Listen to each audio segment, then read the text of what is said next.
What's going on, you guys? I'm shooting this quick video to share with you a strategy that I came across doing some research online, and it's called the gap strategy. You guys should know that the Forex market closes on a Friday at 5 p.m. and it opens back up on a Sunday at 5 p.m. But just because the market is closed does not mean that the price ranges do not change over the weekend. And a lot of the times you will notice that the market is going to open on a Sunday at a different price range to where it closed on a Friday. And in those cases, it can create a gap between the price. And if there is a gap that is formed on a currency pair because of the market being closed on a Saturday, a lot of the times, not 100% of the time, but a lot of the time, the market forces itself to close. So what we're looking at right now is a pair that I traded utilizing the strategy, the Great British Pound and the Australian Dollar, GBP AUD. It closed right here on a Friday. And when the market opened back up, it opened all the way up here on Sunday. So being that there was a huge gap from here all the way up to here, what tends to happen is the market tends to force itself to close. And as you can see, I took a sell because it was up here and I knew that it was going to drop to get back to this price range to where it closed on a Friday. And that's exactly what it started to do. It started to drop, and continue to drop all the way down to here. I ended up taking profit around here, caught about 40 pips.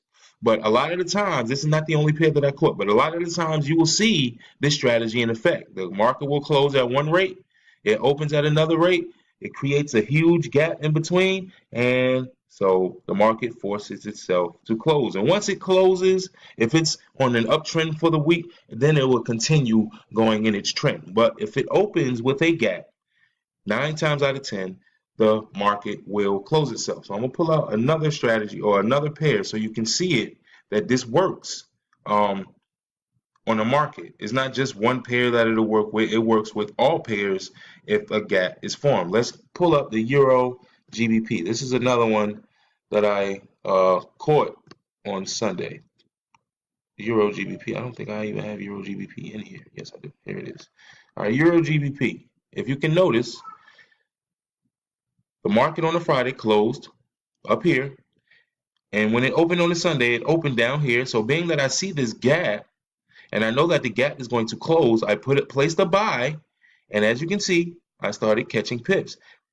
It went all the way up past where the market was on a Friday, so it closed the gap, and that was going to form itself and get situated so that it can continue going whatever trend. I don't know what trend this pair is going, but it's going to continue on a trend. But being that a gap was formed, it closed itself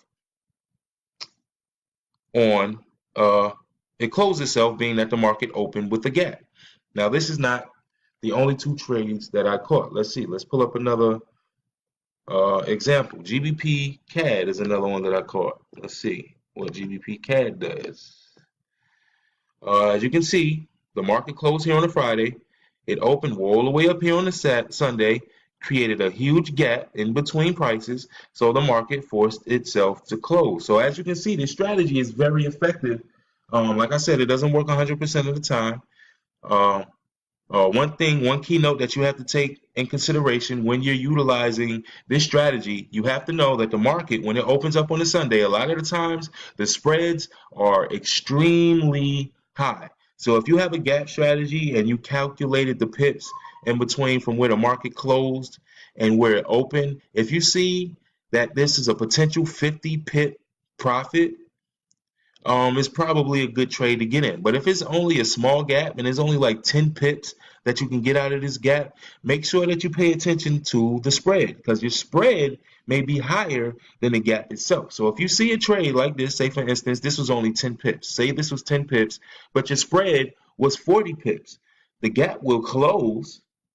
Yes, you will get the 10 pips in the gap closing, but being that your spread is so high, you will never get in profit. So you have to make sure when you're taking trades especially on a Sunday, that your spreads are lower than the gap. So if your gap is 50 pips, but your spread is 25 pips, that's a good trade that you can take, because you will catch the 25 pips to meet the spread, and then you may catch another 25 pips that'll put you in profit. So when you're utilizing the strategy, you have to pay attention to your your pips, your profit margin because of the gap, and of course your spreads.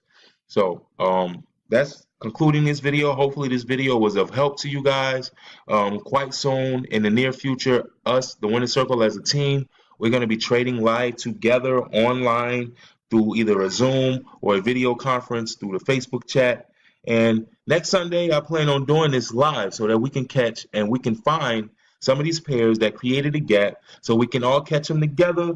We can all make some money together utilizing this very simple strategy. This is one of the simplest strategies you can find because all you got to do is find the gap. And if the gap shows that there is a high gap and it opened higher than what the market closing on a Friday, and all you got to do is place a sale. As you can see, the gap was way up here. I placed the sale, caught pips, get out. In less than 2 hours, you can be done for the day on a Sunday. A lot of people don't trade on Sundays because the market is trying to find itself. But this is one strategy you can use on a Sunday that is going to guarantee you pips. So hopefully you utilize the strategy. Hopefully it helps you make a lot of money when the market opens. We want to start the week with a bang. So this strategy itself can get you on a good foot and on a good start for the week trading. So hopefully this video was help to you guys. I see you guys in the next training video.